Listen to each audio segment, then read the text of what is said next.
Mi hijo quiere vivir conmigo, señoría. La voz de Laura se proyectó perfectamente por la silenciosa sala del tribunal, su sinceridad ensayada hizo que yo apretara el banco de madera hasta que mis nudillos se pusieron blancos. Han pasado 8 meses desde que enterramos a mi hijo, Daniel, y aquí estábamos, luchando por el único pedazo de él que quedaba en este mundo, su hijo de 12 años, Mateo. Observé cómo los hombros de mi nieto se tensaban bajo su blazer azul marino. Demasiado formal para un niño de su edad, pero Laura había insistido en que pareciera presentable para el tribunal.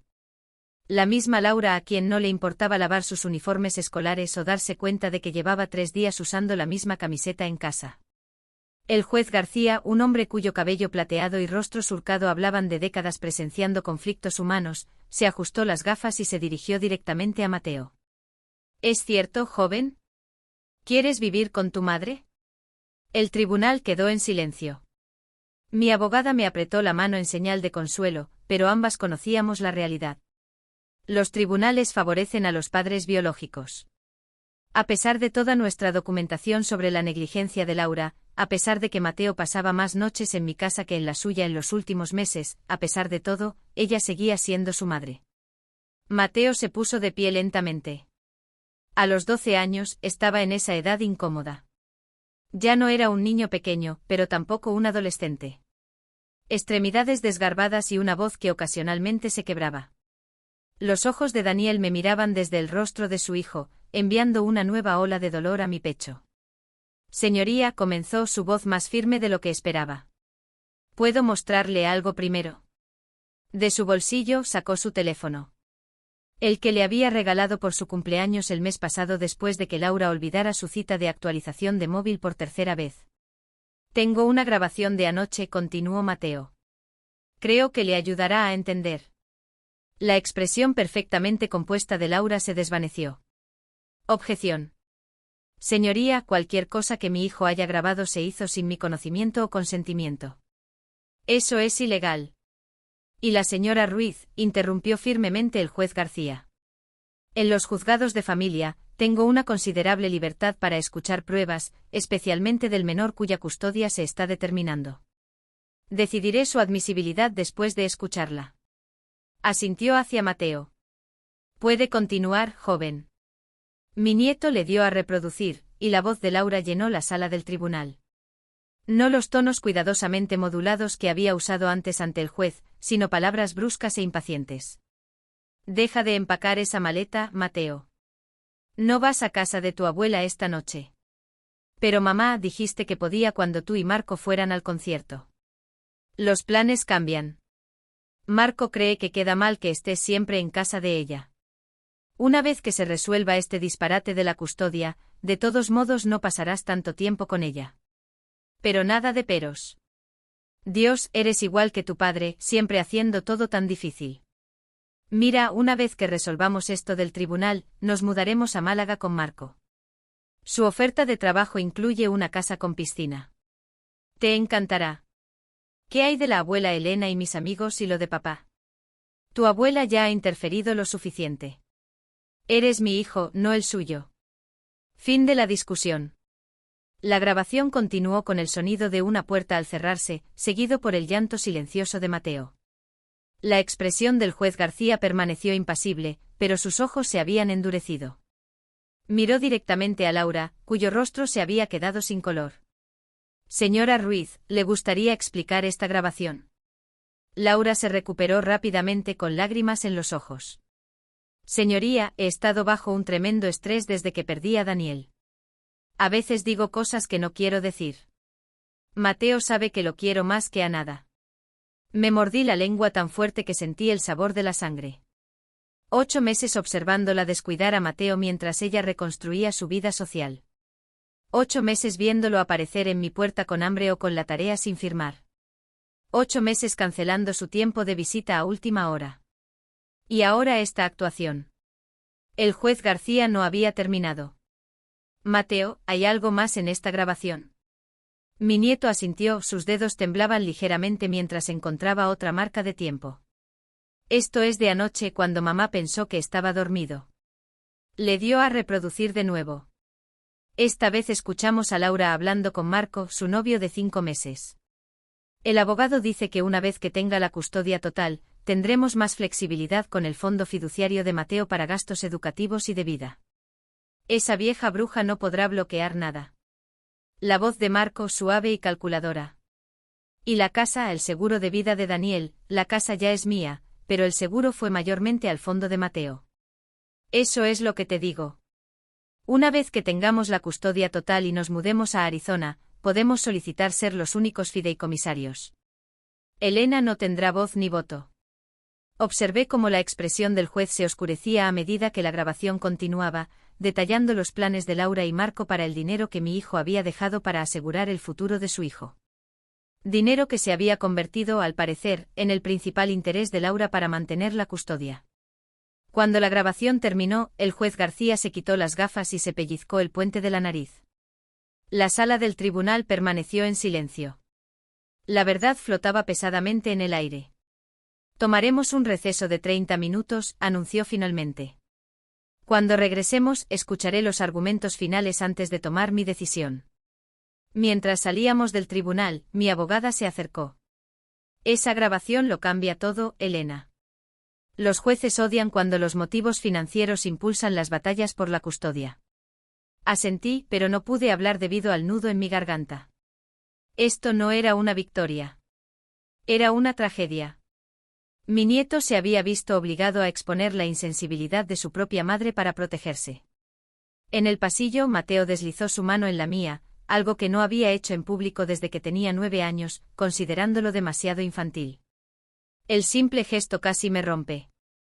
Lo siento, abuela, susurró. No quería avergonzar a mamá. Pero no tienes nada de que disculparte, le aseguré. Absolutamente nada.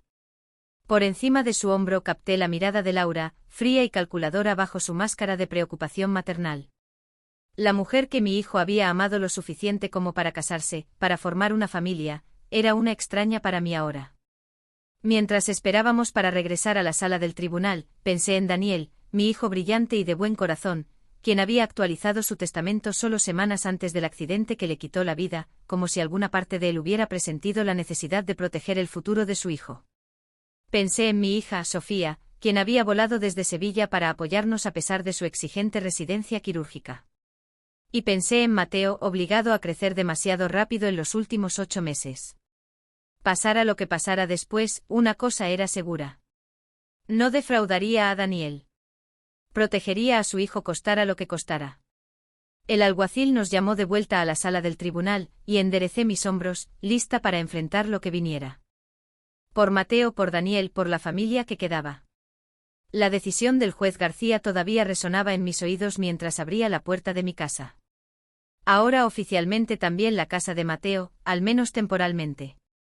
Se concede la custodia total temporal a la abuela materna, Elena Fuentes, a la espera de un estudio completo del hogar y una evaluación psicológica de todas las partes.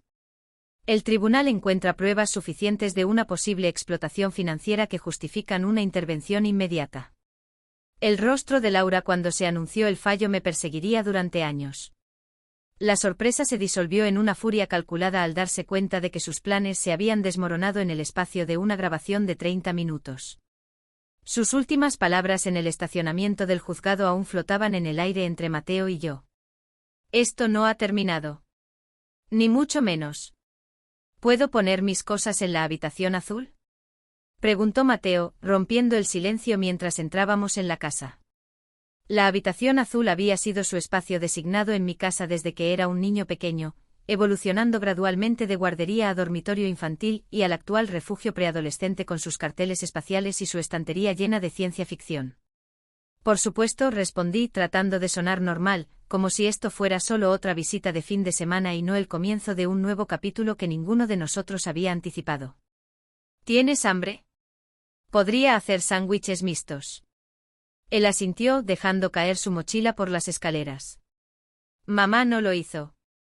No hubo mucho desayuno esta mañana.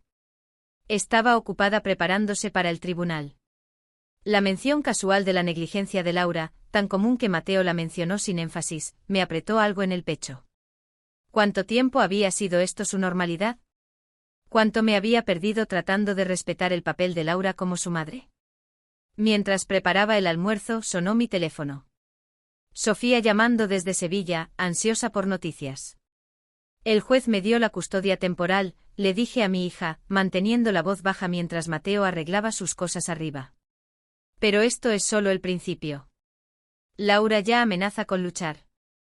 Por supuesto que sí, respondió Sofía, su voz tensa con la misma frustración que sentía.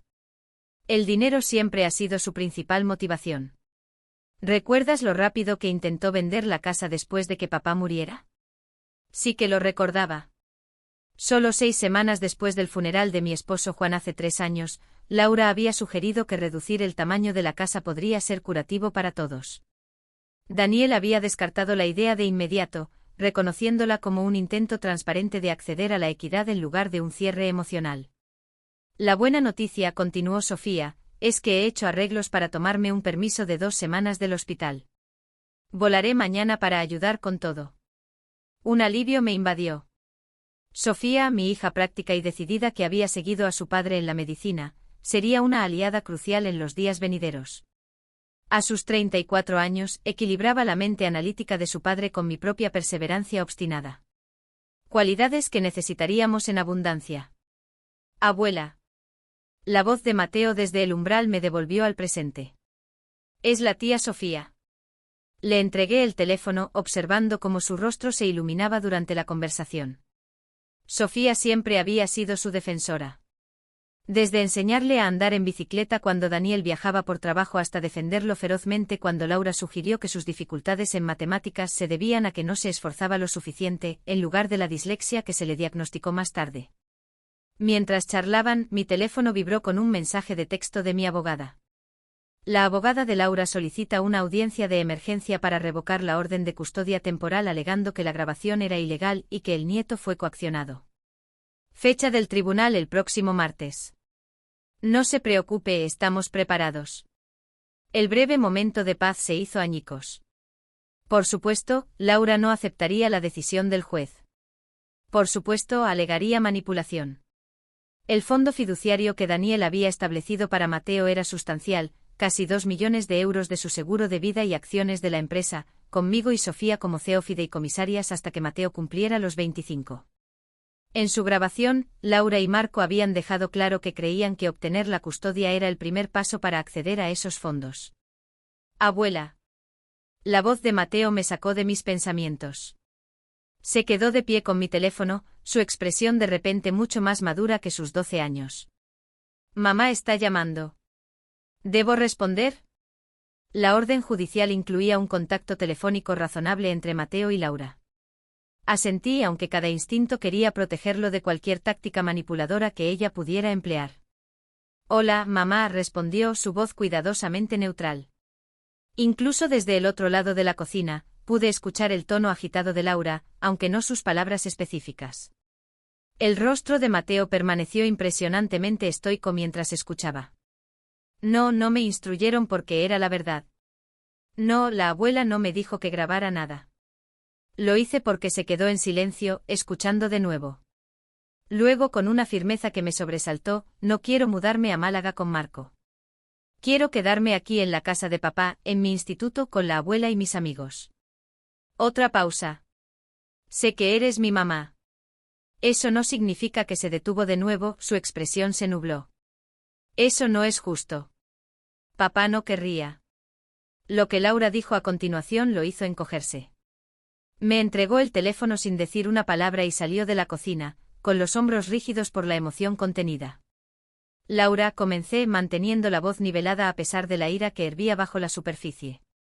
Has puesto a mi hijo en mi contra, siseó ella, prescindiendo de cualquier pretensión de cortesía. Felicidades, Elena. Espero que estés satisfecha. Mateo hizo su propia grabación y su propia decisión de mostrársela al juez. Respondí con calma. Si no estás contenta con cómo apareces en esa grabación, quizás deberías reflexionar sobre tu propio comportamiento, no culpar a un niño de 12 años o a su abuela.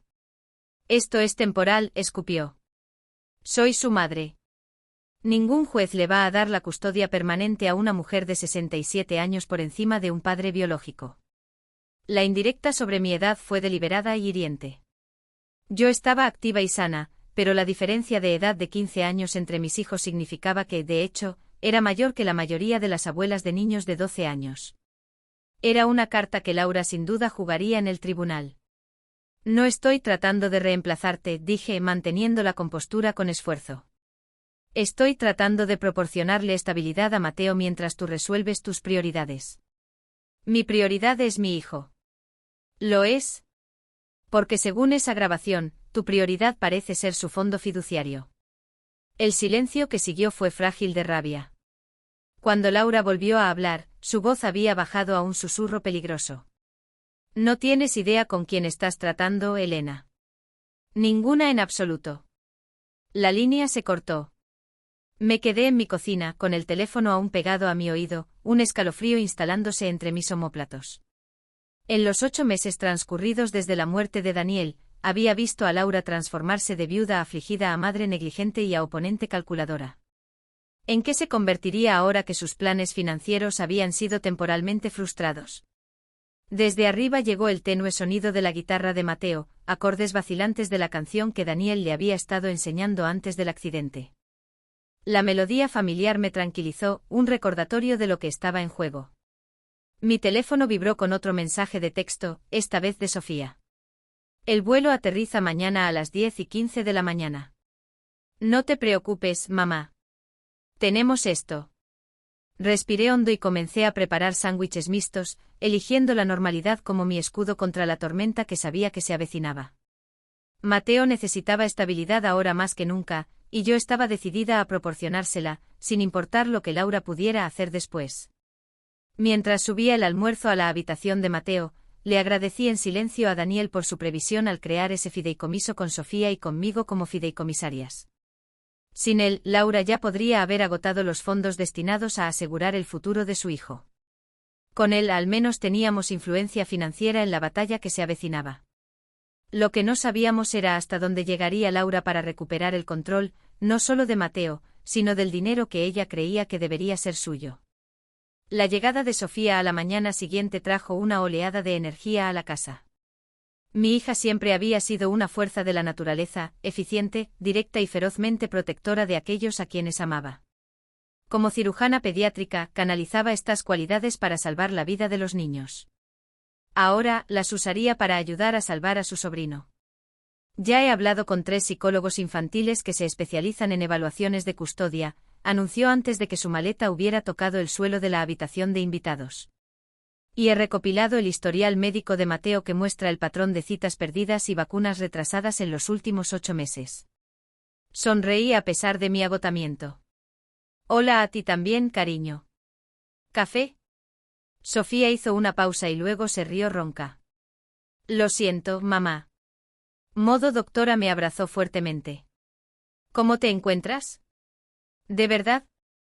Estoy gestionándolo, respondí, llevándola a la cocina.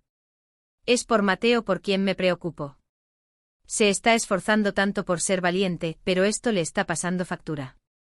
Mateo estaba en el instituto, su primer día de regreso desde la audiencia de custodia. Le había dado la opción de quedarse en casa, pero él había insistido en mantener su rutina.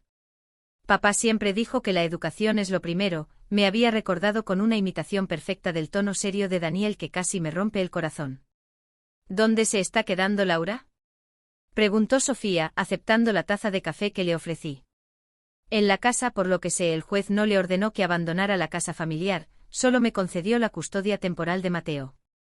Suspiré hundiéndome en una silla de la cocina. Esa es otra complicación.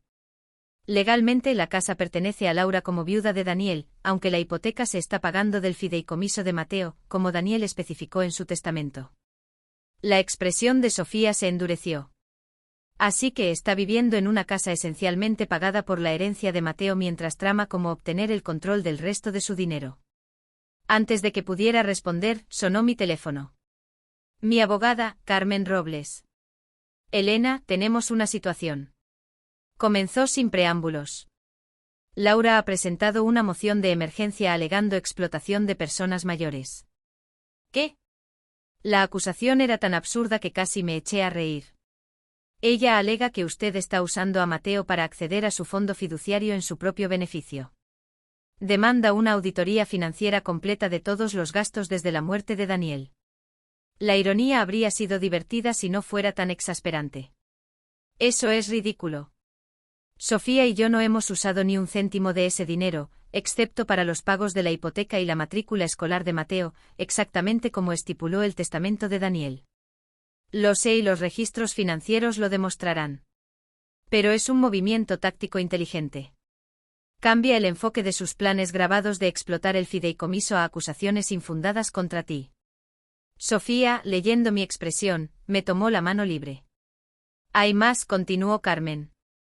También está solicitando visitas supervisadas para ti, alegando que estás manipulando emocionalmente a Mateo y poniéndolo en contra de su madre. Eso es absurdo, protesté. Nunca he hablado en contra de Laura con Mateo, incluso cuando te creo, Carmen interrumpió suavemente. Pero el tribunal tendrá que investigar todas las acusaciones. Espere que se nombre un tutor ad litem para Mateo y visitas a domicilio de los servicios familiares. Después de terminar la llamada, le transmití todo a Sofía, cuyo entrenamiento médico no pudo enmascarar por completo su furia. Esto es el clásico Darbo, declaró. Negar, atacar, revertir víctima y ofensor. Laura está tomando exactamente aquello de lo que es culpable y proyectándolo en ti. La auditoría financiera no me preocupa, dije. Hemos sido meticulosas con el fideicomiso, pero la acusación de que estoy manipulando a Mateo. Negué con la cabeza, la injusticia me dolía profundamente. Me he esforzado al máximo por no criticar a Laura delante de él, incluso cuando ha cancelado planes o lo ha dejado esperando durante horas. La expresión de Sofía se suavizó. Mamá, cualquiera que pase 5 minutos contigo y con Mateo verá la verdad. Has sido su roca mientras Laura ha estado. Se interrumpió, diplomática incluso en la ira. Necesitamos preparar a Mateo, dije, mirando el reloj. La salida del instituto es en 2 horas. Él necesita entender que las cosas podrían complicarse antes de mejorar. Déjame ir a recogerlo hoy, sugirió Sofía. Lo llevaré a tomar un helado. Para suavizar la conversación. Si viene de su tía Guay, podría ser menos aterrador. Asentí agradecida. Sofía siempre había tenido un vínculo especial con Mateo, construido sobre experimentos científicos, apretones de manos secretos y una comprensión que trascendía la relación tía-sobrino. En muchos sentidos, se había convertido en una figura materna cuando la atención de Laura se desviaba, especialmente después de la muerte de Daniel. Mientras Sofía iba a recoger a Mateo, llamé a mi vecina y amiga más cercana, Teresa, quien había sido mi confidente durante todo este calvario. Ella alega que... exclamó Teresa cuando le expliqué las últimas acusaciones de Laura. Elena, eso es indignante. Prácticamente has mantenido a ese chico con vida mientras ella se pasea por la ciudad con su nuevo novio. El tribunal no sabe eso, señalé. Solo saben lo que se presenta como prueba. Entonces necesitamos más pruebas, dijo Teresa con firmeza. He visto a Mateo venir a tu casa con hambre porque no hay comida en la suya. He visto a Laura dejarlo y desaparecer durante días. Todo el vecindario ha sido testigo de su negligencia. ¿Estarías dispuesta a hacer una declaración? Pregunté dubitativa. Involucrar a otros significaba expandir el círculo del conflicto, algo que me había resistido a hacer. Haré algo mejor que eso, respondió Teresa. Organizaré declaraciones de todo el vecindario. Los Patel de al lado, los Rodríguez de enfrente. Todos hemos visto lo que ha estado sucediendo. Es hora de que hablemos. Cuando Sofía regresó con Mateo, su helado de menta con chocolate favorito, habiendo suavizado el golpe de los últimos acontecimientos, yo tenía correos electrónicos de 5 vecinos que ofrecían relatos detallados de la negligencia de Laura y mi presencia constante en la vida de Mateo. Abuela, la tía Sofía dice que mamá está diciendo mentiras sobre ti, dijo Mateo mientras entraba en la cocina, su expresión preocupada pero decidida. Puedo decirle al juez lo que realmente pasó. Tengo más grabaciones. Intercambié miradas con Sofía, preocupada por poner a Mateo en medio de una batalla cada vez más hostil. ¿Qué tipo de grabaciones?, preguntó Sofía con cautela. Veces en que mamá se olvidó de recogerme del instituto. Cuando me dejó solo todo el fin de semana con solo 20 euros para comida. Cuando ella y Marco estaban hablando de vender la colección de relojes de papá que se suponía que sería mía cuando fuera mayor, sacó su teléfono. He estado registrando todo desde que me enseñaste a usar la aplicación de notas de voz.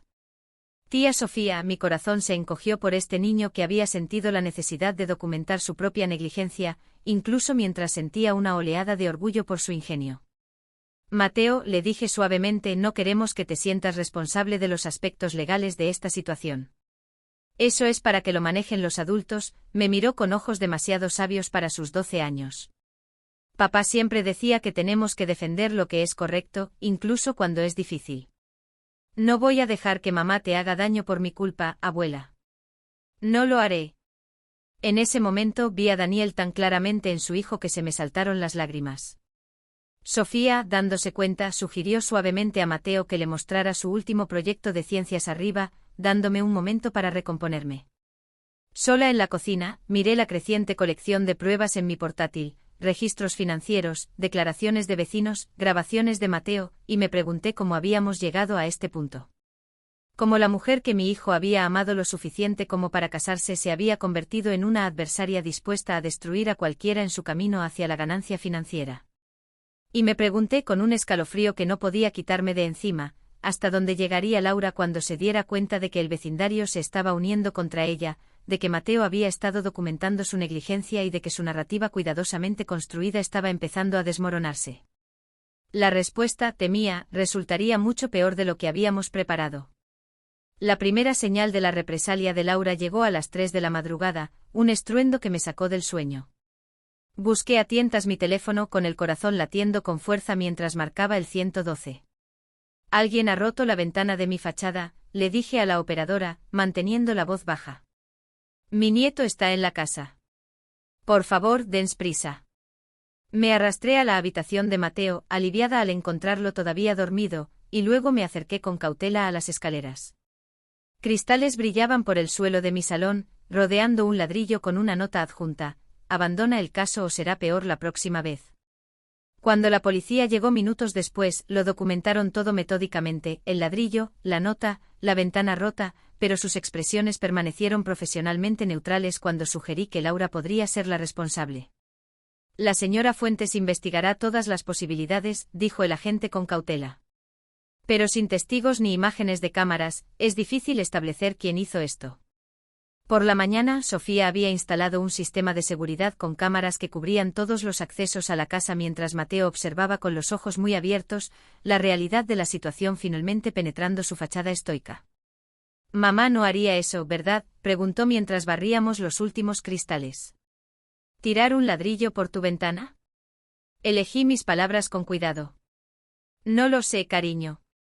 A veces la gente toma malas decisiones cuando está desesperada».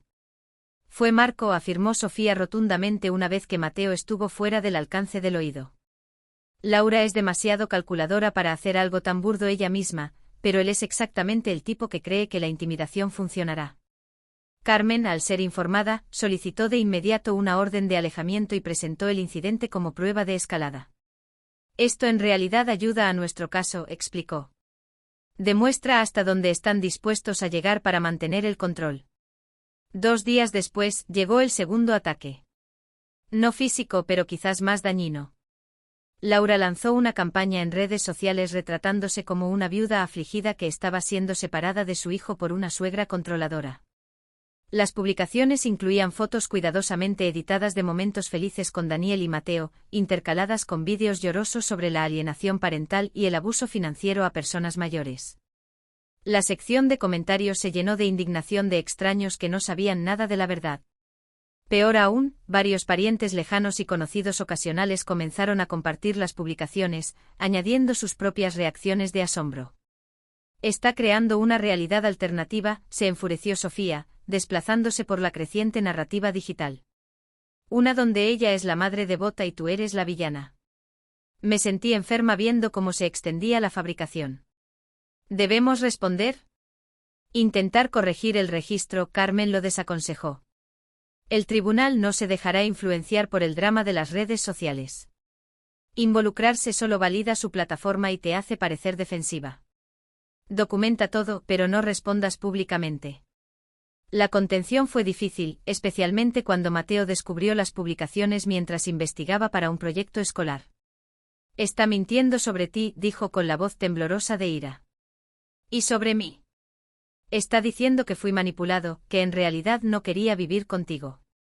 Lo abracé sintiendo sus delgados hombros temblar. La verdad no necesita gritar para ser escuchada, Mateo. El juez verá a través de esto. Pero incluso mientras lo tranquilizaba, me preocupaba. La percepción pública podría influir incluso en los procedimientos legales más imparciales, y Laura estaba elaborando una narrativa ficticia convincente. Al día siguiente llegó la tercera escalada, una visita de los servicios de protección de menores, motivada por una denuncia anónima que afirmaba que yo estaba descuidando médicamente a Mateo. La trabajadora social, señora Eva Soto, fue profesional pero minuciosa, inspeccionando la casa, revisando el frigorífico en busca de alimentos adecuados y entrevistando a Mateo en privado. Me senté en la cocina con Sofía, ambas tensas a pesar de no tener nada que ocultar. Esto es absurdo, susurró Sofía furiosamente. Lo has llevado a todas las citas médicas desde que Daniel murió. Está más sano y estable ahora de lo que ha estado en meses. Cuando la señora Soto finalmente concluyó su inspección, su expresión se había suavizado notablemente. Señora Fuentes, quiero ser transparente con usted. Recibimos muchos informes durante las disputas de custodia, y estamos obligados a investigarlos todos. Lo que he visto hoy no suscita ninguna preocupación sobre el bienestar de Mateo bajo su cuidado. Un alivio me invadió. Gracias. Entiendo que está haciendo su trabajo. Sin embargo, continuó con cautela. Debo informarle que el denunciante hizo múltiples alegaciones. Esta fue solo la visita inicial. Puede haber investigaciones de seguimiento. Después de que se fue, Sofía llamó a Carmen inmediatamente. Laura está utilizando el sistema en nuestra contra. Primero las redes sociales, ahora servicios de protección de menores. ¿Qué sigue? Desafortunadamente este es un comportamiento clásico de custodia de alto conflicto, respondió Carmen. La buena noticia es que los jueces reconocen estos patrones. Cada informe falso en realidad fortalece nuestra posición para la determinación final de la custodia. Pero los constantes ataques estaban haciendo mella. Me encontraba saltando ante ruidos inesperados, revisando obsesivamente las cámaras de seguridad, examinando cada aspecto del cuidado de Mateo en busca de posibles vulnerabilidades que Laura pudiera explotar.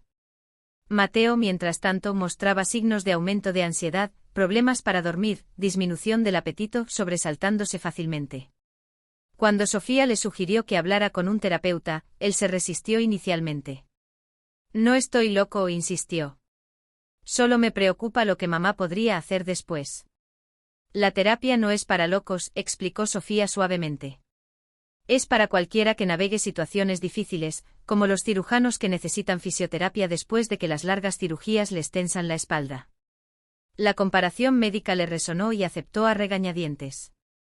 La doctora Laura Vargas, una psicóloga infantil especializada en trauma familiar, rápidamente estableció una buena relación con Mateo. Después de su tercera sesión, solicitó hablar conmigo en privado. Mateo es notablemente resiliente, comenzó, pero está cargando con una carga de responsabilidad poco saludable. Él cree que necesita protegerte de su madre. Mi corazón se encogió. Eso es exactamente lo que he tratado de evitar. Los niños son perceptivos, dijo la doctora Vargas amablemente. Él ve la tensión bajo la que estás, sin importar lo bien que creas que lo estás ocultando. Pero hay algo más que me preocupa. Dudó. Mateo mencionó que su madre le ha estado enviando mensajes privados sugiriendo que si dice la verdad y regresa a casa, ella abandonará todas las acciones legales en tu contra.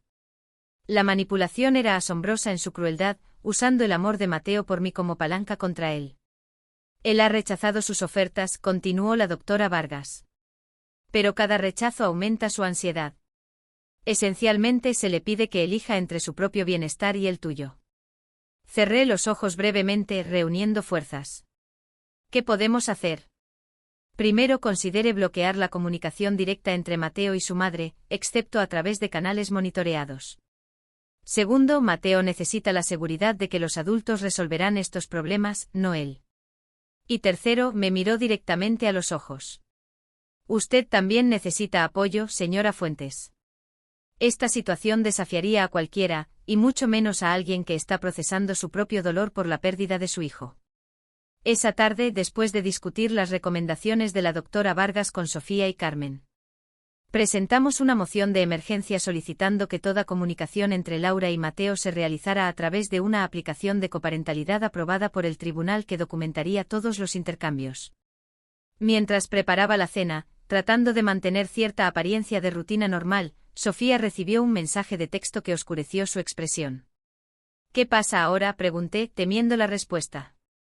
Es de un antiguo colega de papá en el hospital, respondió lentamente. Laura acaba de ser contratada como asistente administrativa en el departamento de facturación, el mismo departamento que maneja todos los registros médicos de los empleados. Las implicaciones me golpearon de inmediato. La posición de Sofía como CEO fideicomisaria del fideicomiso de Mateo la convertía en un objetivo tanto como a mí. Si Laura accedía a su información médica. Llamaré a Recursos Humanos por la mañana, dijo Sofía, ya redactando un correo electrónico para su supervisor y el departamento legal del hospital. Esa noche, mientras Mateo finalmente dormía plácidamente con la ayuda de la rutina de cama recomendada por la doctora Vargas, Sofía y yo nos sentamos en el porche, las luces de seguridad proyectaban largas sombras por el jardín. Ella no se detendrá, dijo Sofía en voz baja. Cada vez que bloqueamos una vía, encuentra otra.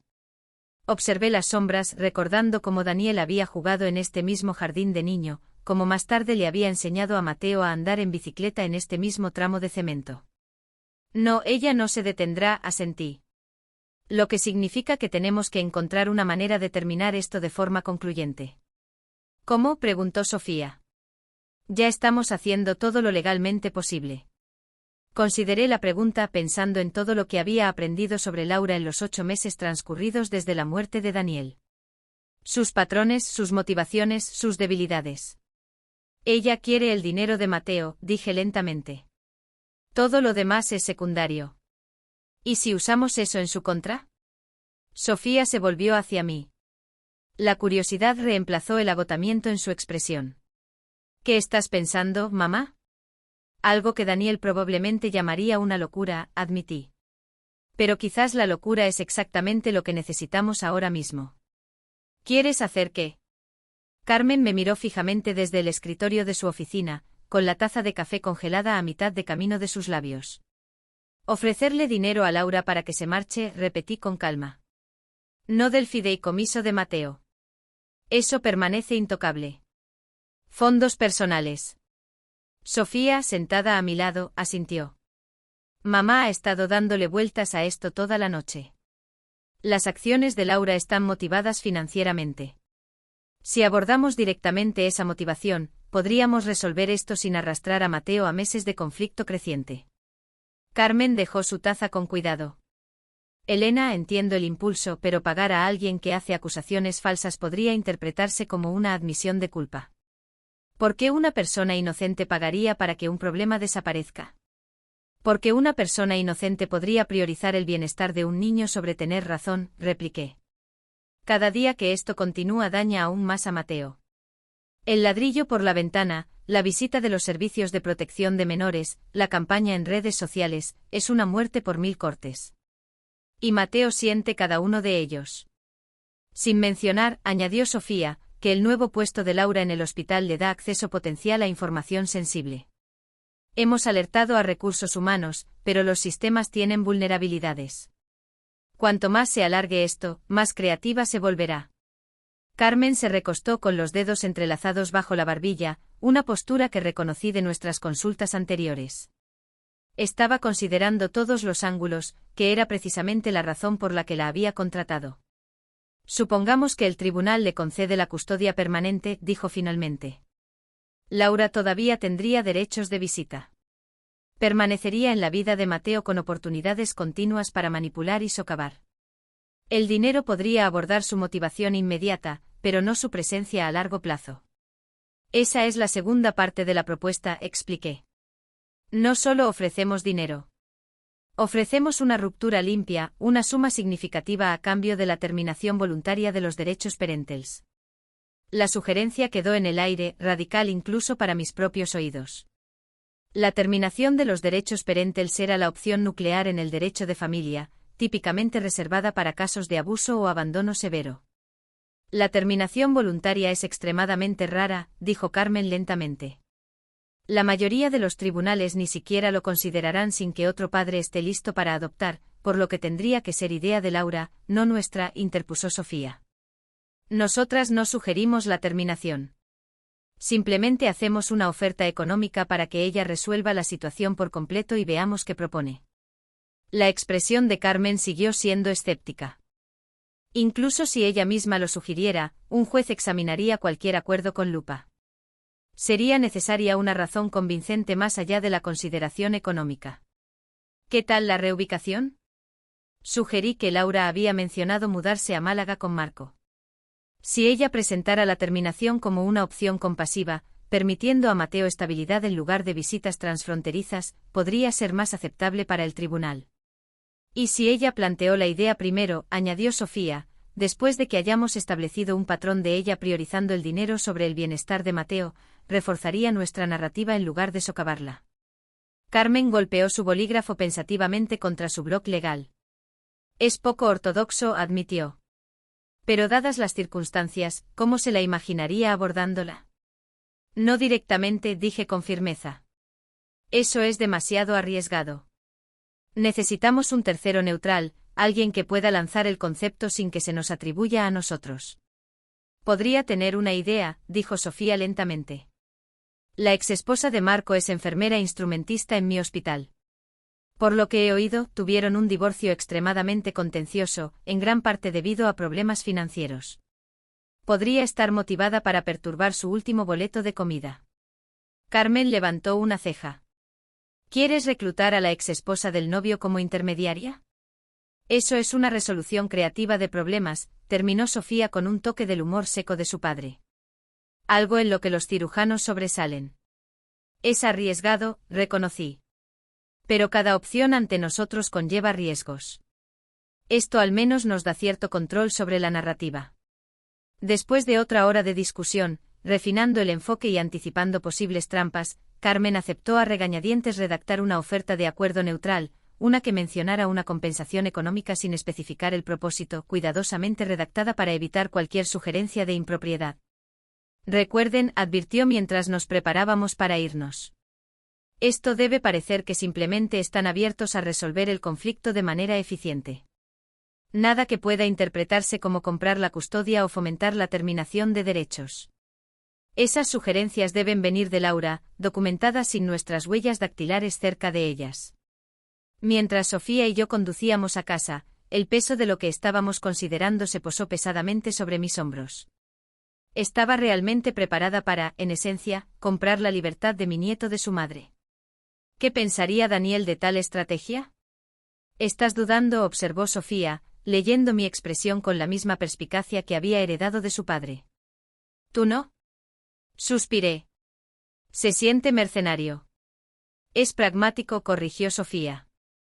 Papá era un idealista en muchos sentidos, pero como médico entendía el triaje. A veces tienes que abordar la amenaza más inmediata para preservar lo que más importa. ¿Y si funciona? Pregunté. Si Laura realmente acepta la terminación, ¿qué le decimos a Mateo? Que su madre vendió sus derechos por un pago.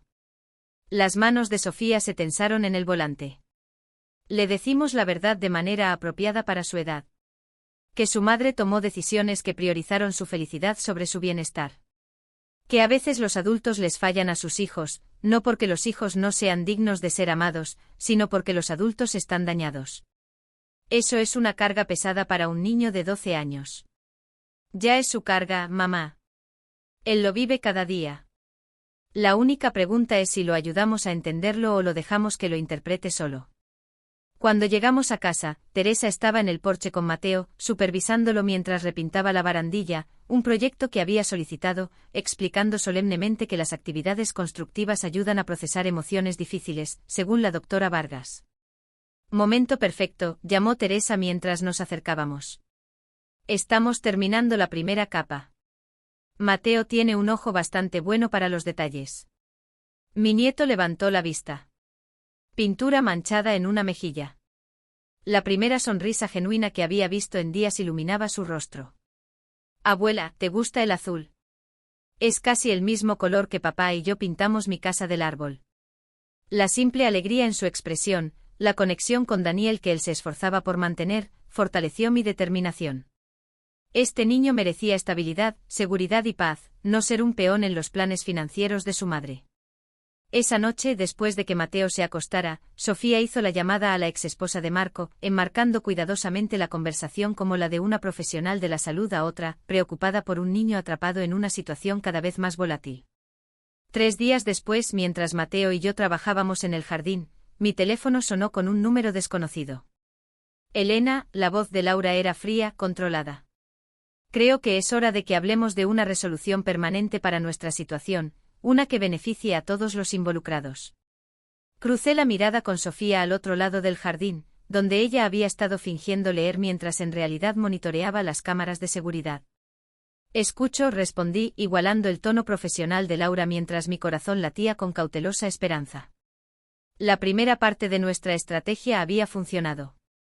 Ahora venía la parte delicada, permitir que Laura creyera que la solución más reprobable era su propia idea brillante. Seamos prácticas en esta situación, continuó Laura, su voz con la suave confianza de alguien que cree tener el control. Esta batalla legal es costosa para todos los involucrados, emocional y financieramente. Hay una solución más sencilla. Permanecí en silencio, dejándola llenar el espacio, una técnica que había aprendido durante mis años de enseñanza de inglés en el instituto. Las declaraciones más reveladoras a menudo surgen cuando la gente se siente incómoda con el silencio. Estoy considerando mudarme a Málaga con Marco, continuó después de un momento. Su oferta de trabajo incluye importantes oportunidades de ascenso y, francamente, hay demasiados recuerdos dolorosos aquí desde la muerte de Daniel. Entiendo, respondí con neutralidad sin delatar nada. Mateo mencionó que estaban hablando de una mudanza. Una breve vacilación. Sí, bueno, eso es parte de lo que quería discutir. La coparentalidad a larga distancia sería un desafío, especialmente con nuestra dinámica actual. Casi podía escucharla calculando sus próximas palabras, sopesando cuán directa debía ser sobre sus verdaderas intenciones.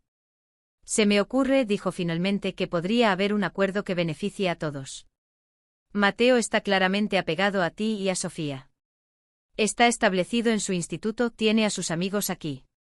Desarraigarlo podría no ser lo mejor para él.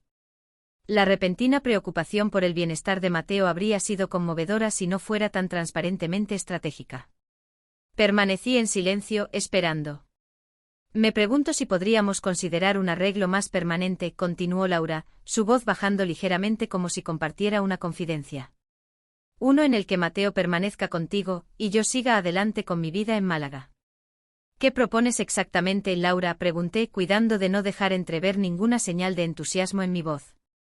Una ruptura limpia, respondió rápidamente. He estado investigando opciones. ¿Sabías que la terminación voluntaria de los derechos parentales es posible bajo ciertas circunstancias, particularmente cuando otro miembro de la familia está preparado para asumir la plena responsabilidad? Y ahí estaba la sugerencia que habíamos esperado que hiciera, ahora presentada como su propia idea compasiva. Carmen nos había advertido que dejáramos que Laura articulara la propuesta claramente, para crear un registro inequívoco de su iniciativa. Ese es un paso significativo, observé, deliberadamente neutral. La terminación de derechos es permanente. Exactamente, asintió ella. Un nuevo entusiasmo entró en su voz. No más batallas judiciales, no más conflictos. Mateo se queda donde está cómodo, y yo puedo seguir adelante sin constantes enredos legales. Ya veo, dije con cautela. ¿Y qué implicaría este acuerdo? Hablando en términos prácticos, la breve pausa me indicó que habíamos llegado al punto crucial de la conversación, la parte a la que Laura había estado conduciendo todo el tiempo. Bueno, habría consideraciones financieras, dijo delicadamente. Después de todo, estaría renunciando a mi derecho a tomar decisiones sobre el futuro de Mateo, incluida la gestión de su herencia. Estás sugiriendo una compensación, aclaré, asegurándome de que los términos fueran explícitos. Prefiero pensar en ello como un reconocimiento del sacrificio involucrado, replicó Laura suavemente. Después de todo, soy su madre. Alejarse legalmente de esa relación merece un reconocimiento. Respiré hondo sintiendo la mirada atenta de Sofía desde el otro lado del jardín. ¿Qué tipo de reconocimiento tenías en mente? 250.000 euros, declaró Laura sin dudar, como si hubiera calculado el valor exacto de sus derechos maternos. Un pago único después del cual yo rescindiría voluntariamente todos los derechos parentales y reclamaciones legales con respecto a Mateo. La cantidad era en realidad menor de lo que habíamos anticipado, revelando una subestimación de Laura de su posición negociadora o la profundidad de su ansia por cobrar e irse. Esa es una petición significativa, respondí, ganando tiempo mientras procesaba su propuesta. Necesitaría consultar con mi abogada sobre la legalidad de tal acuerdo. Por supuesto, Laura asintió fácilmente. Ya he hablado con el mío. Es poco convencional, pero no sin precedentes. La clave es presentarlo al tribunal como un reconocimiento mutuo de que la estabilidad de Mateo se sirve mejor permaneciendo contigo mientras yo persigo oportunidades que de otro modo requerirían perturbar su vida. Su explicación ensayada sonó razonable, incluso altruista. Una madre sacrificando sus derechos por el bienestar de su hijo con una compensación económica como un factor meramente incidental. La narrativa fue ingeniosamente construida para disfrazar la realidad. Estaba vendiendo a su hijo por $250.000. Necesitaré pensarlo, dije sin querer parecer demasiado ansiosa a pesar de la oleada de esperanza que su propuesta había desencadenado, y discutirlo con Sofía, ya que ella es CEO fideicomisaria de la herencia de Mateo. Entiendo, respondió Laura, con un deje de impaciencia ahora audible bajo su exterior compuesto. Pero debo mencionar que el puesto de Marco tiene un plazo definido. Necesitaríamos reubicarnos dentro del próximo mes para asegurar la oportunidad. Así que se agradecería una pronta decisión. El plazo artificial era transparente, una táctica clásica de venta a presión, pero no lo desafié. Que creyera que su estrategia estaba funcionando. Te responderé en unos días, prometí. Esta no es una decisión que deba tomarse a la ligera. Después de terminar la llamada, caminé hacia Sofía, quien había abandonado cualquier pretensión de leer. 250.000, informé en voz baja, consciente de que Mateo trabajaba cerca, para la rescisión completa de los derechos. Sofía arqueó las cejas. ¿Eso es todo? Esperaba al menos el doble. Debe estar desesperada por irse, observé. O la oportunidad de Marco es sensible al tiempo por razones que ella no ha compartido. Entonces, ¿contraofertamos?, preguntó Sofía. Negué lentamente con la cabeza. No aceptamos sus términos, pero con condiciones. El dinero se deposita en un fideicomiso, se libera solo después de que la terminación se finalice y ella se haya trasladado físicamente a Málaga, e incluimos un acuerdo de confidencialidad. Ella nunca discute este acuerdo públicamente o con Mateo. Ella querrá parte del dinero por adelantado, predijo Sofía. Quizás un pequeño porcentaje, pero la mayoría permanece supeditada a la finalización de la rescisión. De lo contrario, ¿qué le impediría aceptar un pago inicial y luego alargar el proceso? Pasamos la tarde planificando cuidadosamente nuestra respuesta, consultando con Carmen a través de una videollamada segura para asegurar que cada aspecto de nuestra contrapropuesta fuera legalmente sólido y éticamente defendible. El tribunal examinará este acuerdo con lupa. Carmen nos recordó que el juez necesita creer que la rescisión realmente sirve a los mejores intereses de Mateo, no solo a la conveniencia de los adultos, por lo que la reubicación de Laura es crucial para la narrativa. Sofía señaló que ella no está abandonando a su hijo. Está reconociendo que obligarlo a elegir entre su sistema de apoyo establecido y mudarse a través del país con ella sería perjudicial. Y el componente financiero, presionó Carmen, es un reconocimiento práctico de que ella está renunciando a la toma de decisiones futuras con respecto a la herencia de Mateo. Le proporcioné, no un pago por la rescisión en sí. La distinción era sutil pero significativa, un cuidadoso enhebrado de agujas legales y éticas que podría permitir que esta solución poco convencional pasara a la revisión judicial. Más tarde esa noche, después de finalizar nuestra respuesta a la propuesta de Laura, me senté en el borde de la cama de Mateo, observándolo dormir, sus rasgos relajados en el sueño, libre de la ansiedad que había marcado sus horas de vigilia desde que comenzó este calvario. El dinosaurio de peluche gastado bajo su brazo, un regalo de Daniel en su 5º cumpleaños, era un recordatorio conmovedor de todo lo que ya había perdido. Estaba haciendo lo correcto, facilitando la ruptura de su relación con su madre, por imperfecta que ella fuera. ¿O lo estaba protegiendo de años de manipulación y decepción a manos de alguien que valoraba el dinero por encima de su bienestar? No había respuestas perfectas, solo decisiones difíciles tomadas con información imperfecta. Pero mirando el rostro pacífico de mi nieto, supe con absoluta certeza que pasaría por el fuego para protegerlo de cualquier daño. Si eso significaba pagarle a Laura para que se apartara permanentemente de su vida, que así fuera. Algunos podrían llamarlo desagradable o mercenario. Yo lo llamaba el precio de la paz, una inversión en la seguridad futura de Mateo que Daniel habría hecho sin dudar. Mañana pondríamos en marcha el plan. Para bien o para mal, estábamos comprometidas con nuestro camino. La cafetería Giralda en la Plaza Nueva proporcionó el territorio neutral que Carmen había recomendado para nuestra reunión con Laura y su abogada. Lo suficientemente público como para desalentar los arrebatos, lo suficientemente privado para una conversación discreta en una mesa de la esquina. Sofía había insistido en acompañarme a pesar de mis protestas de que debía conservar su limitado tiempo libre. También soy fideicomisaria, me recordó con firmeza. Además, es menos probable que Laura intente tácticas de manipulación con ambas presentes. Llegamos 15 minutos antes, una decisión estratégica para conseguir la mejor posición. Carmen se unió a nosotras poco después, meticulosamente organizada como siempre con carpetas codificadas por colores que contenían nuestra contrapropuesta y la documentación de apoyo. Recuerden, nos advirtió en voz baja. Déjenme liderar la discusión legal.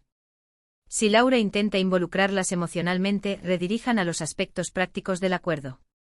Laura llegó puntualmente acompañada por un hombre elegante de unos 50 años cuyo traje a medida y sonrisa calculada lo delataban como el tipo de abogado especializado en negociaciones agresivas.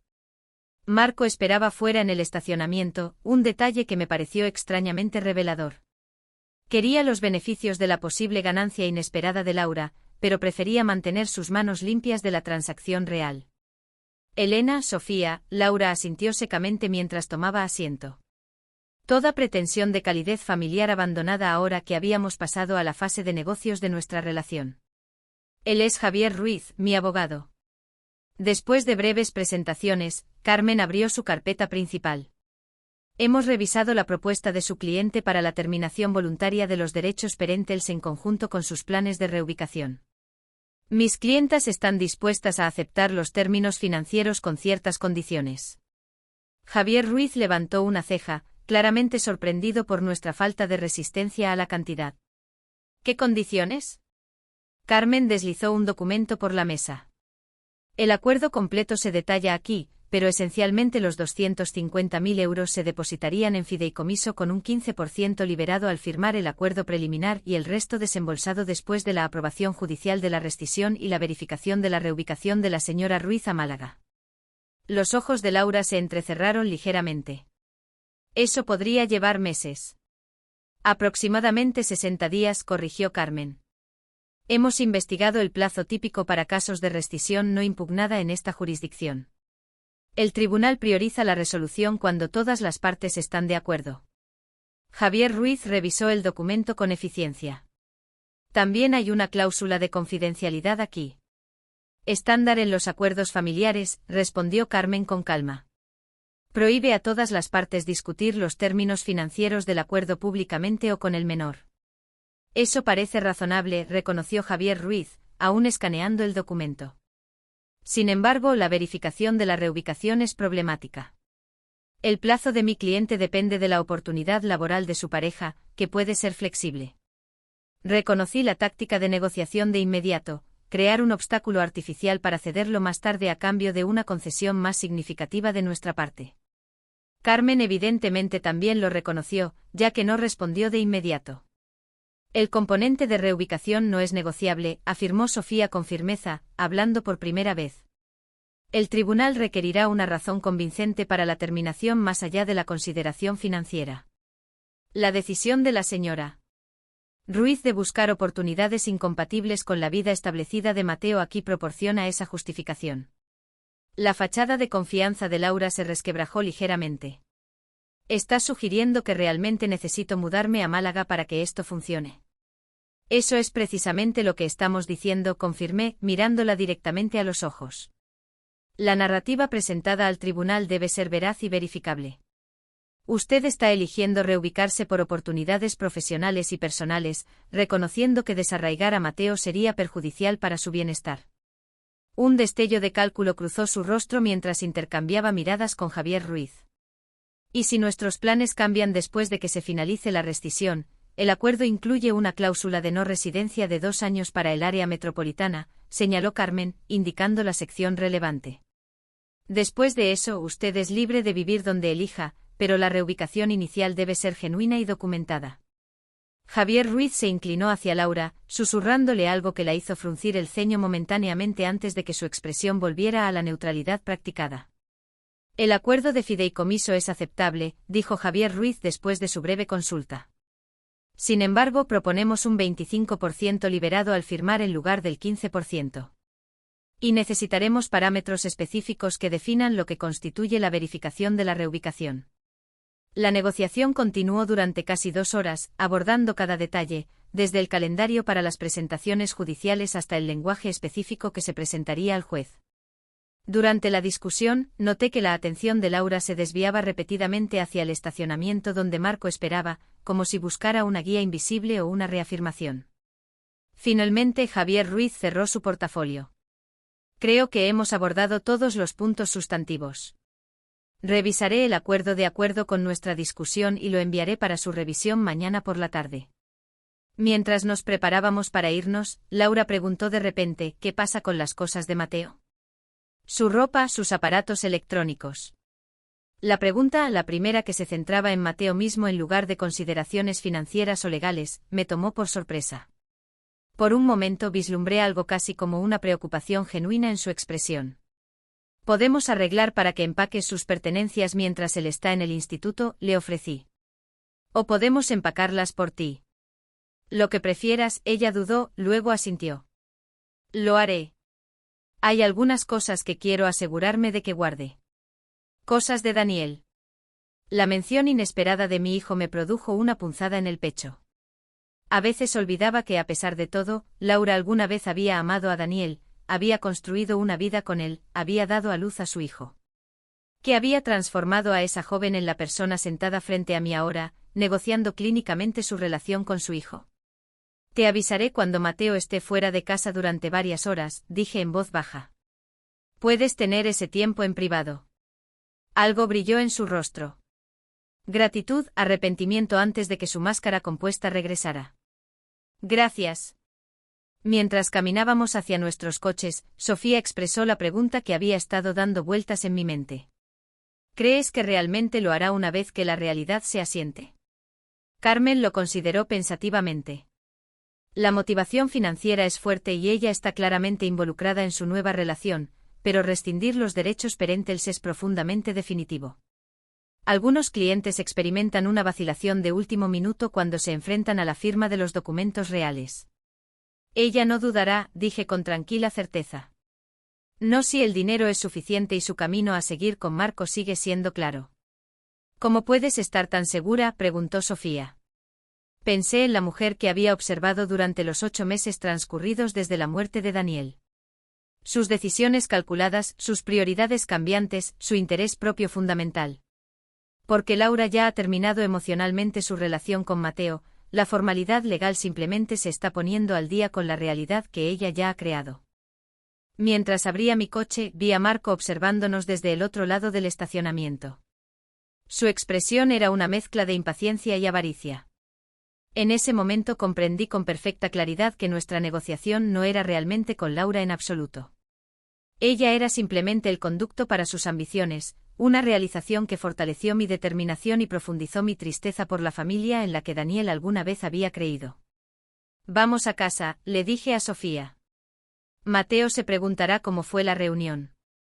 Lo que no le diría, todavía no, era cómo su madre le había puesto precio a su relación, y con qué facilidad habíamos accedido a pagarlo. ¿Pero por qué mamá necesita empacar mis cosas?, preguntó Mateo, la confusión nubló su rostro mientras le explicaba los arreglos para el día siguiente. Me quedo aquí, ¿verdad? Nos sentamos en la mesa de la cocina, la luz del sol de la tarde entraba por las ventanas que habían sido reemplazadas después del incidente del ladrillo. Habían pasado 3 semanas desde nuestra reunión de negociación, el acuerdo revisado había sido firmado, el pago inicial transferido al fideicomiso y el papeleo preliminar del tribunal presentado. Mañana, Laura vendría a recoger las pertenencias de Mateo de la casa familiar mientras él pasaba el día con Sofía en el Museo de Ciencias. Sí, te quedas aquí, le aseguré. Pero como tu mamá se muda a Málaga, necesita ordenar tus cosas en su casa y decidir que debería venir aquí permanentemente. No era la verdad completa, pero era apropiada para su edad.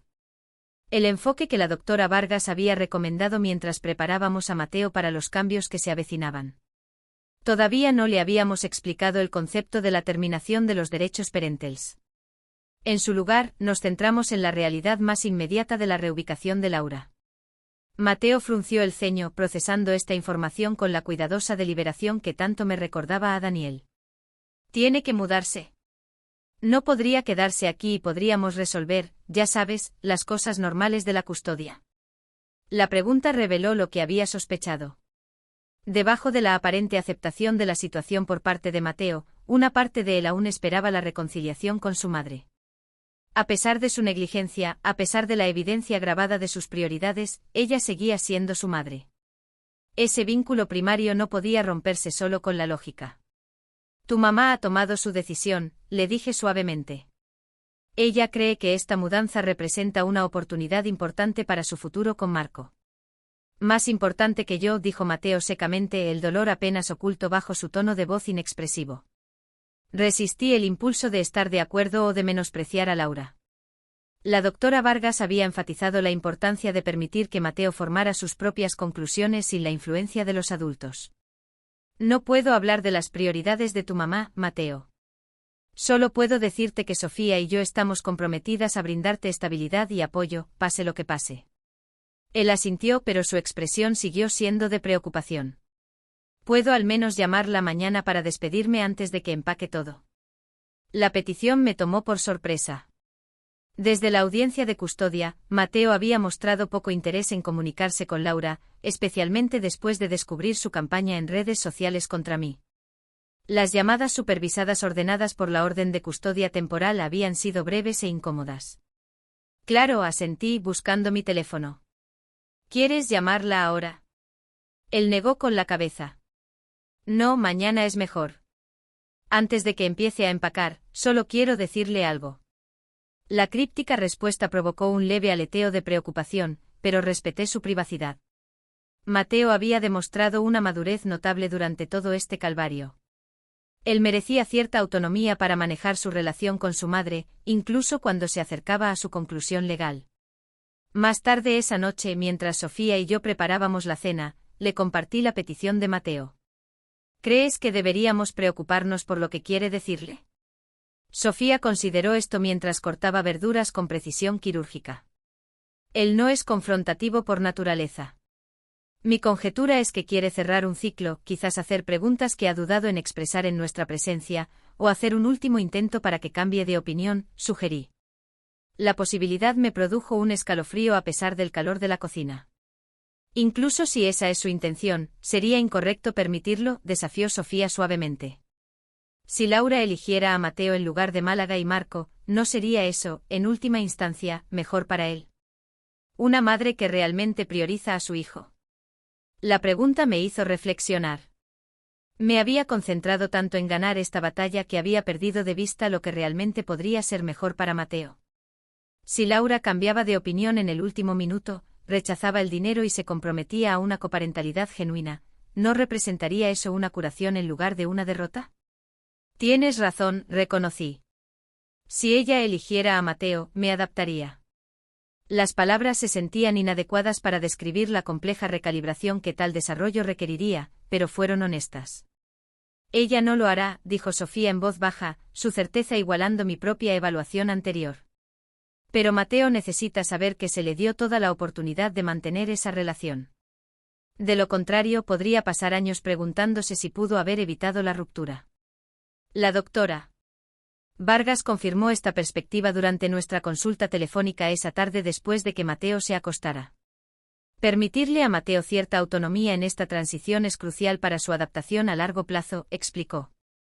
Incluso si la conversación es dolorosa, es mejor que la alternativa de sentirse impotente en una situación que altera fundamentalmente su vida. La mañana siguiente trajo una lluvia inusual para la época, a juego con el ánimo sombrío mientras Mateo se preparaba para su día con Sofía. Parecía retraído, respondiendo a las preguntas con monosílabos y picoteando su desayuno sin entusiasmo. «Puedes llamar a tu mamá desde el coche antes de que lleguemos al museo», le ofreció Sofía mientras se preparaban para irse. «Te daré privacidad». Mateo asintió aferrando su teléfono con inusual intensidad. Mientras se dirigían a la puerta, de repente se volvió y me abrazó con fuerza, un gesto espontáneo que me tomó por sorpresa. «Te quiero, abuela», susurró antes de soltarse, con los ojos sospechosamente brillantes. «Yo también te quiero», respondí con la garganta apretada por la emoción. «Diviértete en el museo». Después de que se fueron, me dediqué a tareas prácticas: lavar la ropa, preparar la comida para la semana, organizar la habitación de invitados que pronto se convertiría en el espacio permanente de Mateo. Cualquier cosa para distraerme de la certeza de que al otro lado de la ciudad, Laura se estaba apartando sistemáticamente de la vida de su hijo. Carmen llamó a media mañana con una actualización. La abogada de Laura ha confirmado que estará en la casa desde el mediodía hasta las 3. La fecha del juicio para la audiencia de rescisión se ha fijado para dentro de 3 semanas. Suponiendo que todo salga según lo planeado, esto debería finalizar antes de que comience el nuevo año escolar. ¿Ha mencionado alguna duda?, pregunté, todavía procesando mi conversación con Sofía la noche anterior. Ninguna, respondió Carmen con firmeza. De hecho, ha solicitado información sobre cómo acelerar el proceso si es posible. Está ansiosa por completar la reubicación. La confirmación me alivió y me entristeció al mismo tiempo. Aliviada porque sugería que nuestro camino hacia la estabilidad para Mateo seguía siendo claro. Entristecida porque ninguna madre debería estar ansiosa por romper lazos con su hijo, independientemente de las circunstancias. Poco después del mediodía, Sofía envió un mensaje de texto, llamada con L completada. Breve pero intensa. M molesto pero procesando. Continuamos con los planes del museo. En casa alrededor de las 4. Resistí el impulso de pedir detalles, sabiendo que Sofía compartiría lo apropiado cuando regresaran. En cambio, me concentré en preparar la lasaña favorita de Mateo para la cena. Un pequeño consuelo después de lo que claramente fue una experiencia emocional difícil. A las 3 en punto sonó mi teléfono con el número de Laura. Contesté con cautela, sin saber qué esperar después de la conversación de Mateo con ella. Terminé en la casa, dijo sin preámbulos, su voz extrañamente apagada. Todo ordenado y etiquetado. La ropa de Mateo está empacada en maletas en su habitación. Las cosas que pidió específicamente están en cajas marcadas con su nombre. Gracias, respondí, igualando su tono de negocios. ¿Necesita algo más antes de la fecha del juicio? Una pausa lo suficientemente larga como para que revisara si la llamada se había desconectado. Luego, con una voz apenas audible, me preguntó por qué el dinero era más importante que él. La pregunta simple y devastadora flotó entre nosotras, sin respuesta en su brutal claridad. ¿Qué le dijiste?, pregunté finalmente cuando quedó claro que Laura no continuaría sin que se le pidiera. La verdad, dijo, su voz se estabilizó. Que no estoy hecha para ser madre. Que nunca quise ese papel, pero lo intenté porque Daniel sí lo quería. Que él se merece algo mejor de lo que yo puedo darle. La honestidad cruda me sorprendió, contrastando fuertemente con la manipulación calculada que demostró durante nuestra batalla legal. Esa debe haber sido una conversación difícil, ofrecí con neutralidad. Dijo que me perdona, continuó Laura, ignorando mi comentario. ¿Te imaginas? Después de todo, dijo que me perdona y espera que sea feliz en Málaga. Por primera vez desde la muerte de Daniel, escuché una emoción genuina en su voz. No la exhibición teatral que había cultivado para las apariciones en el tribunal, sino un dolor auténtico y quizás un destello de la persona que podría haber sido bajo otras circunstancias. Mateo tiene la capacidad de compasión de su padre, dije en voz baja. Sí, asintió ella, la única palabra cargada con el reconocimiento de todo lo que estaba renunciando. Cuida de él, Elena. La llamada terminó antes de que pudiera responder, dejándome de pie en mi cocina, rodeada de los ingredientes para la comida favorita de Mateo, contemplando el inesperado destello de humanidad de una mujer a la que había llegado a ver como poco más que una adversaria. Cuando Sofía y Mateo regresaron esa tarde, supe de inmediato por sus expresiones que algo significativo había cambiado. Los ojos de Mateo estaban enrojecidos pero claros, su postura más recta de lo que había estado en meses, como si un peso se hubiera levantado de sus jóvenes hombros. Le dije a mamá que estaba bien que se fuera, anunció sin preámbulos, que ya no tiene que fingir, que ambos estaremos mejor así. La simple declaración, pronunciada con tranquila dignidad, marcó el comienzo de nuestra curación, no como vencedores en una batalla por la custodia, sino como una familia que se reconstruía a partir de una pérdida compartida. El juzgado de familia lucía diferente bajo la luz del final del verano, menos intimidante de lo que había parecido durante nuestra audiencia de custodia inicial 3 meses antes. Quizás fue el cambio de circunstancias, o quizás fue la calma de Mateo mientras subíamos juntos los escalones de granito. Pero el edificio parecía haberse transformado de una arena de conflicto a un lugar de resolución. Recuerden, nos recordó Carmen mientras nos reuníamos fuera de la sala C, este procedimiento es principalmente procesal. El juez García ha revisado toda la documentación y ha realizado entrevistas privadas tanto con Mateo como con Laura.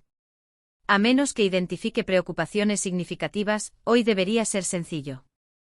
Mateo asintió solemne con su blazer azul marino y pantalones caqui, el mismo atuendo que había usado en la primera audiencia, ahora un poco pequeño después de un estirón de verano. A los 12 años, a punto de cumplir los 13, se encontraba en el umbral entre la niñez y la adolescencia.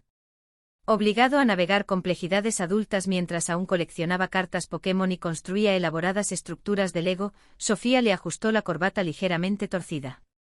No tienes que decir nada a menos que el juez te haga una pregunta directamente, le aseguró. Y si te sientes incómodo en algún momento, solo míranos. Podemos pedir un descanso. Estoy bien. Mateo respondió con la tranquila confianza que había ido recuperando gradualmente desde su conversación con Laura. Las últimas 3 semanas habían traído cambios notables, mejor sueño, mayor apetito, renovado interés en actividades que había abandonado durante la batalla por la custodia. La doctora Vargas lo describió como la resiliencia natural de la infancia afirmándose una vez que se aborda la principal fuente de estrés. Al entrar en la sala del tribunal, vi a Laura y Marco ya sentados en el lado opuesto.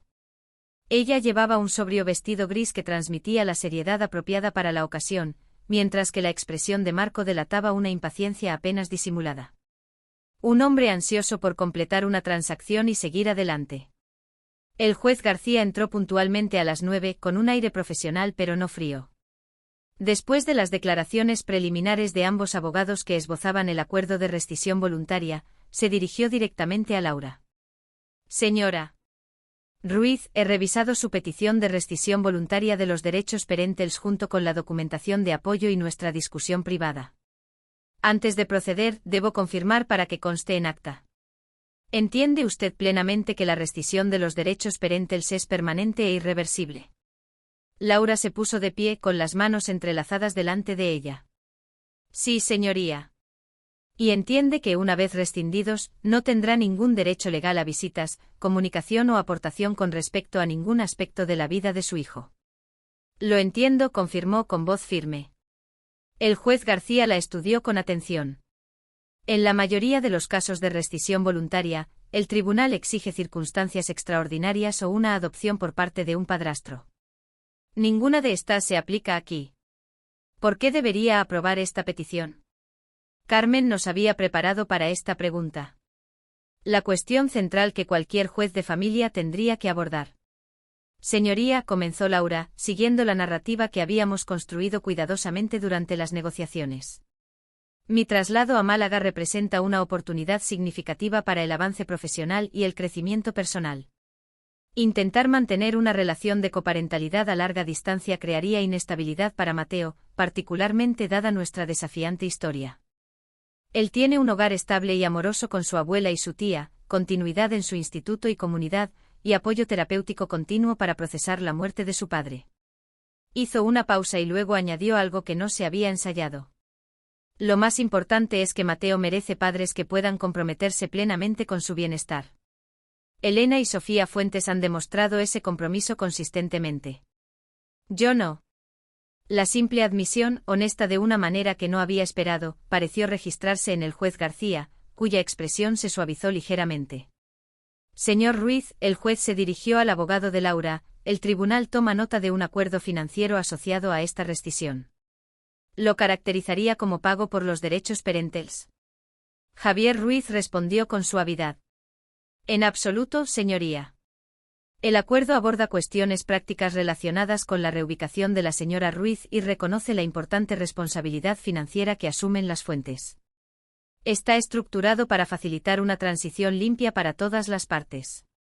El leve ceño fruncido del juez García sugería que no estaba del todo convencido con esta caracterización, pero siguió adelante. Mateo Vidal dijo suavizando el tono al dirigirse directamente a mi nieto. Hablamos en privado la semana pasada, pero quiero confirmar que su posición no ha cambiado. ¿Entiende lo que está sucediendo hoy? Mateo se puso de pie, su voz notablemente firme. Sí, señor. Mi mamá está legalmente terminando su papel como mi madre para poder mudarse a Málaga. Mi abuela tendrá la custodia total de mí. ¿Y te sientes cómodo con este arreglo? Mateo asintió y luego añadió con una elocuencia inesperada. Mi papá solía decir que la familia se trata de estar presente, no solo de compartir ADN. Mi abuela y mi tía Sofía han estado ahí para mí todos los días. Estaré bien con ellas. Un murmullo recorrió la sala del tribunal ante la simple sabiduría desde la perspectiva de un niño de 12 años. Contuve las lágrimas, reconociendo la filosofía tan repetida de Daniel en las palabras de su hijo. El juez García asintió pensativamente. Gracias, Mateo. Puede sentarse. Después de consultar varios documentos que tenía delante, el juez se quitó las gafas y se dirigió a la sala del tribunal. Habiendo revisado todos los factores relevantes, incluida la recomendación del tutor del ITEM, las evaluaciones psicológicas y mis entrevistas con las partes, encuentro que la rescisión propuesta sirve a los mejores intereses del menor bajo estas circunstancias específicas. Se volvió hacia Laura. Señora Ruiz, ¿toma usted esta decisión libre y voluntariamente sin coacción? Sí, señoría, confirmó ella. ¿Y a las fuentes, están preparadas para asumir la plena responsabilidad legal del cuidado y bienestar de Mateo? Sí, respondimos Sofía y yo al unísono. El juez García asintió una vez con decisión.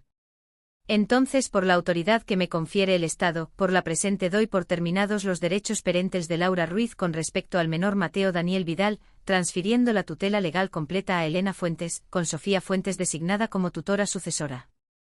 El mazo golpeó con una suavidad sorprendente, desmintiendo la naturaleza monumental de lo que acababa de ocurrir. En ese momento, la estructura legal de nuestra familia se alteró fundamentalmente, no creando algo completamente nuevo, sino formalizando la realidad que se había estado desarrollando desde la muerte de Daniel. Mientras recogíamos nuestras pertenencias, Laura se acercó vacilante, manteniendo una distancia respetuosa de Mateo. El contrato de alquiler del apartamento en Málaga comienza la semana que viene, dijo, dirigiéndose a mí en lugar de a él. Nos iremos el martes. Le deseo lo mejor, respondí con sincera sinceridad. La amargura de nuestro conflicto se había disuelto gradualmente en algo más complejo. No exactamente perdón, pero un reconocimiento de la complejidad humana subyacente a nuestras posiciones adversarias. Laura asintió, luego se volvió hacia Mateo con la incertidumbre evidente en su postura. Después de un momento de vacilación, él dio un paso al frente y le ofreció la mano con notable madurez. Adiós, mamá, dijo simplemente. Espero que encuentres lo que buscas. Algo parpadeó en el rostro de Laura. Arrepentimiento, alivio, una mezcla complicada de ambos antes de que ella le estrechara brevemente la mano. Cuídate, Mateo. Vas a ser una persona increíble. Ella se dio la vuelta rápidamente después de eso, reuniéndose con Marco, quien se había mantenido estratégicamente distante durante el intercambio. Se fueron sin mirar atrás, sus siluetas enmarcadas brevemente en la puerta de la sala del tribunal antes de desaparecer. Laura saliendo de la vida de Mateo con la misma finalidad decisiva con la que había caído el mazo del juez. Afuera, en los escalones del juzgado, Mateo se encontraba entre Sofía y yo, parpadeando bajo el brillante sol de agosto. ¿Realmente ha terminado?, preguntó, su voz de repente más joven, más vulnerable de lo que había sido dentro. La parte legal sí, confirmó Sofía, con el brazo alrededor de sus hombros. ¿El resto? Procesar todo, construir nuestra nueva normalidad. Eso está en curso, pero lo haremos juntos. Mientras caminábamos hacia el coche, Mateo se puso a mi lado. «Papá estaría de acuerdo con esto, ¿verdad?», preguntó en voz baja. No creería que me rendí con mamá demasiado fácilmente. La pregunta me atravesó el corazón, el niño aún buscando la seguridad de que no había fallado en alguna prueba invisible de lealtad familiar. Tu padre, le dije con cuidado, quería una cosa por encima de todo. Que estuviera seguro, amado y feliz. Estaría increíblemente orgulloso de cómo has manejado esta situación imposible con gracia y compasión más allá de tus años. Mateo asintió aparentemente satisfecho con esta evaluación. ¿Podemos parar a tomar un helado de camino a casa para celebrar? La sencilla petición, tan normal, tan benditamente ordinaria, se sintió como el primer paso genuino hacia nuestro futuro. Absolutamente asentí. Hoy se merece una doble bola. Mientras nos alejábamos del juzgado, vislumbré a Mateo por el retrovisor, su rostro vuelto hacia la ventana, con expresión pensativa, pero no desesperanzada. Habíamos navegado por las aguas más traicioneras de nuestro viaje, no sin daños, pero sin ahogarnos. Lo que quedaba era el trabajo cuidadoso y paciente de la reconstrucción. Y por primera vez desde la muerte de Daniel, me permití creer que no solo sobreviviríamos a esta prueba, sino que finalmente prosperaríamos más allá de ella. Un año después de la audiencia de rescisión, me encontraba en el umbral de lo que ahora era indiscutiblemente la habitación de Mateo, observándolo mientras arreglaba cuidadosamente su exposición para la Feria de Ciencias en su escritorio. El proyecto, un análisis impresionantemente sofisticado de la calidad del agua en arroyos locales, ya había ganado el primer lugar en su instituto. Mañana competiría a nivel regional. ¿Crees que los gráficos son lo suficientemente claros?, preguntó, ajustando ligeramente el tablero. A sus 13 años, Mateo había crecido 10 centímetros en 12 meses, su voz ocasionalmente se quebraba al transicionar hacia la edad adulta. La incertidumbre desgarbada de la primera adolescencia se atemperaba con una tranquila confianza que había surgido gradualmente a medida que nuestras vidas se estabilizaban. Son perfectos, le aseguré, reprimiendo una sonrisa ante su perfeccionismo, otro rasgo heredado de su padre. La codificación por colores hace que los patrones de datos sean inmediatamente obvios. Él asintió, satisfecho con esta evaluación de una exprofesora de inglés. A papá le habría encantado este proyecto, ¿verdad? Se habría quedado absolutamente fascinado, confirmé. Probablemente habría sugerido 3 experimentos más antes de que terminaras este. Mateo se rió. El sonido desenfadado de una manera que todavía ocasionalmente me sorprendía. La tía Sofía dijo lo mismo cuando le mostré los resultados preliminares. Quería que lo expandiera para incluir el análisis de la cuenca. La mención fácil tanto de su padre como de su tía reflejaba la curación que había ocurrido gradualmente durante el último año. Sofía había aceptado un puesto permanente en el Hospital Infantil de Sevilla, pero mantuvo su presencia en la vida de Mateo a través de visitas mensuales y videollamadas semanales. Su éxito profesional, una investigación recientemente publicada sobre los resultados de trasplantes pediátricos, habría enorgullecido inmensamente a Daniel. Cena en 20 minutos, le recordé a Mateo. Teresa y la doctora Vargas se unen a nosotros, ¿recuerdas? Recuerdo, confirmó, volviéndose ya para hacer los ajustes finales a su exposición. En la cocina di los últimos toques a una comida de celebración, lasaña, que seguía siendo la favorita de Mateo, pan de ajo y una ensalada con verduras del huerto que habíamos comenzado juntos la primavera pasada. Cocinar se había convertido en una actividad compartida, una de las muchas nuevas tradiciones que habíamos establecido en nuestra familia reconfigurada. El timbre sonó justo cuando estaba poniendo la mesa. Teresa llegó primero trayendo su famoso tiramisú de postre, seguida poco después por la doctora Vargas. Durante el último año, la terapeuta había pasado de ser un apoyo profesional a una amiga de la familia. Su cálida sabiduría resultaba valiosa mucho más allá de la crisis inicial que la había traído a nuestras vidas. Mientras nos sentábamos alrededor de la mesa, la conversación fluía fácilmente. Mateo explicando con entusiasmo su metodología científica. Teresa compartió historias divertidas de su reciente crucero por el Mediterráneo. La doctora Vargas habló sobre el programa de terapia artística infantil que había establecido en el centro comunitario. He querido decirles, dijo la doctora Vargas durante una pausa natural en la conversación. El estudio de caso de Mateo, anonimizado por supuesto, ha sido aceptado para presentación en una conferencia nacional sobre resiliencia infantil. Su viaje proporciona información valiosa para los profesionales que trabajan con niños que navegan por la reestructuración familiar. Mateo levantó la vista con interés. Está usando mi historia para ayudar a otros niños. Con el permiso de tu abuela, la doctora Vargas confirmó, tu experiencia, particularmente cómo procesaste la rescisión, ofrece lecciones importantes sobre la capacidad de los niños para adaptarse cuando se les brinda el apoyo y la honestidad adecuados. Observé a Mateo absorber esta información, notando cómo sus hombros se enderezaban sutilmente, la manifestación física de reconocer que su dolor podría tener un propósito más allá del mero sufrimiento. Hablando de eso, dijo después de un momento, dejando el tenedor. Hay algo que he querido mostrarles a todos. Desapareció escaleras arriba, regresando momentos después con su tablet. Encontré esto mientras organizaba archivos viejos la semana pasada. Es la grabación original de la audiencia judicial. La mención de ese momento crucial, Mateo levantando su teléfono en el tribunal, la evidencia devastadora de las verdaderas prioridades de Laura sonando para que todos la escucharan, envió una oleada de tensión a nuestra cena de celebración. ¿Estás seguro de que quieres volver a eso, cariño?, pregunté con cautela. Rara vez habíamos hablado de Laura desde su partida a Málaga. Fiel al acuerdo de confidencialidad, ella había mantenido un silencio absoluto. Ni tarjetas de cumpleaños, ni saludos navideños, ni menciones en redes sociales del hijo al que había renunciado legalmente. Estoy seguro, respondió Mateo con la tranquila determinación que se había convertido en su seña de identidad. Creo que es importante. Colocó la tablet sobre la mesa y le dio a reproducir.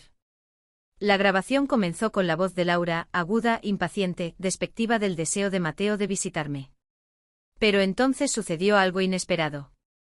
Mientras la familiar discusión continuaba, me di cuenta con creciente confusión de que no era la misma grabación que se había reproducido en el tribunal.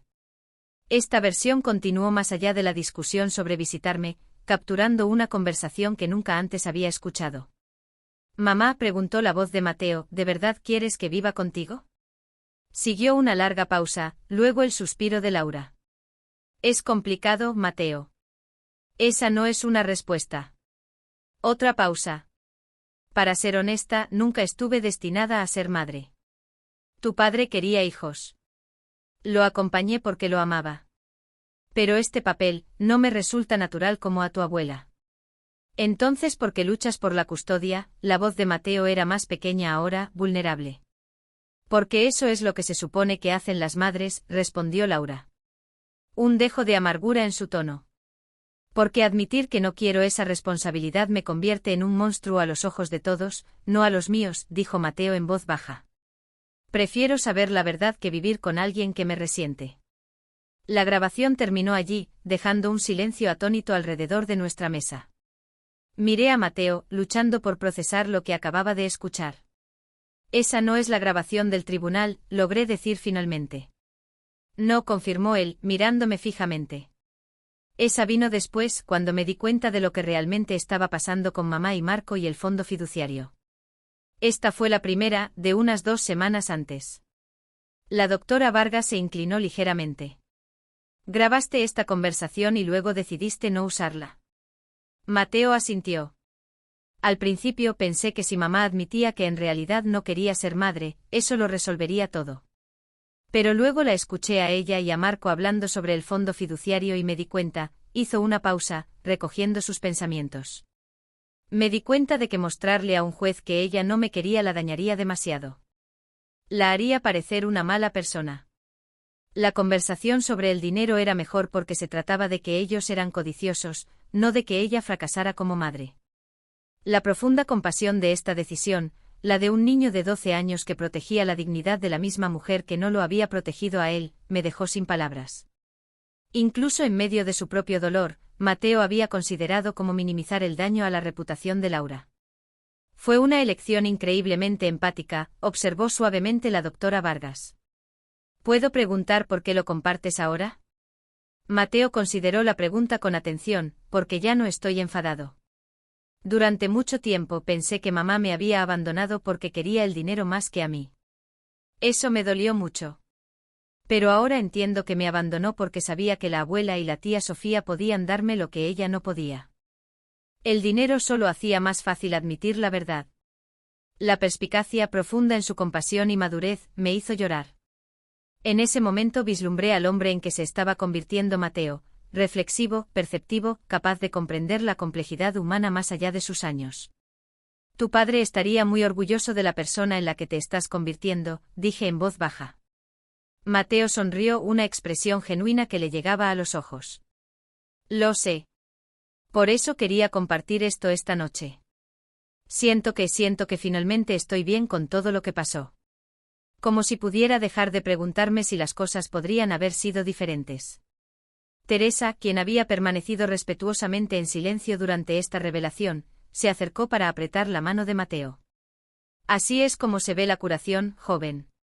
No olvidar ni fingir que no dolió, sino encontrar la manera de llevar la experiencia sin que te defina. Mientras reanudábamos nuestra comida, la conversación regresó gradualmente a temas más ligeros. Observé a las personas reunidas alrededor de mi mesa, esta familia elegida que habíamos construido a partir de los fragmentos de la tragedia. Teresa, cuya amistad inquebrantable me había sostenido en los días más oscuros. La doctora Vargas, cuya guía profesional se había transformado en una conexión genuina, y lo más importante, Mateo, el nieto, que se había convertido, en muchos sentidos, en el corazón del segundo acto de mi vida. El viaje desde esa primera audiencia judicial no había sido ni recto ni fácil. Había habido contratiempos en medio del progreso. Noches en las que Mateo todavía lloraba por su padre. Momentos en que la ausencia de su madre todavía dolía a pesar de sus limitaciones.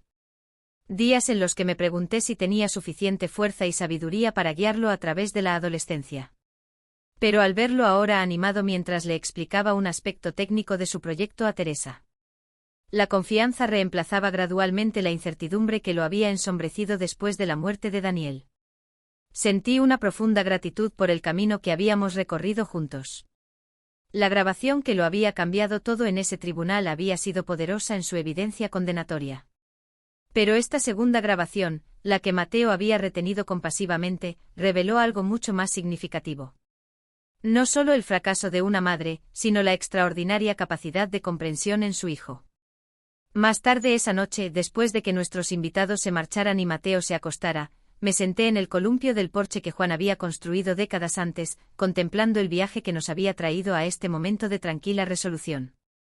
Mi teléfono vibró con un mensaje de texto de Sofía. ¿Cómo fue la cena? ¿Está listo para mañana? Más que listo, respondí.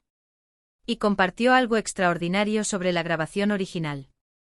Te lo contaré todo durante nuestra llamada de mañana. No puedo esperar a oírlo.